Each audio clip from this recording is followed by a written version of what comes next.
আমি যদি শাকিব খানকে নিয়ে বলি যে কালকে বলেছি যে ওনাকে নিয়ে যদি বলি যে আমার কো-আর্টিস্ট সবাই বলবে যে আপনার সাথে সিনেমা কবে করেছে।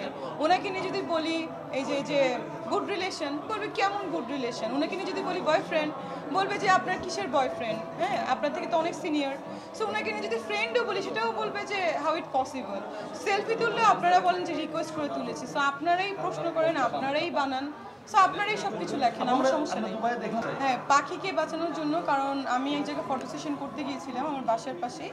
সো ওখানে দেখলাম একটা মানে পাখি অনেকক্ষণ ধরে পড়ে আছে, শালিক পাখি না কি পাখি আমি জানি না, ময়নাও হতে পারে। ওখানে কারেন্ট ছিল, ইলেকট্রিসিটি।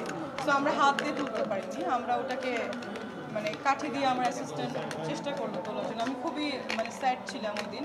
এবং শুধুমাত্র ওইটা না, আমার বাসার পাশে ওই যে হরিণের মানে ঘোড়া রেস হয়, হরিণগুলো যায়, একটা হরিণকে বাঁচানোর ভিডিও আমি আজকে আপলোড করেছি। সো আমি তো বাঁচানোর কেউ না, আল্লাহ বাঁচাবে, বাট আমি রেস্কিউ করেছি আর কি। আমি বাংলাদেশে অনেক কুকুর বিড়াল রেস্কিউ টিম আছে, ওনাদেরকে আমি হেল্প করে থাকি, আমার ভালো লাগে। ইভেন আমার গাড়িতে প্রভিসেভ নিয়ে আমি ঘুরি, অনেক কিছু নিয়ে। এবং এভরিডে আমি যখন রাতে বের হই, আমার রাস্তায় কিছু স্ট্রিট ডগ আছে, ক্যাট আছে, ওদেরকে আমি খাওয়াই। আমার বাসায়ও আছে অনেকগুলো।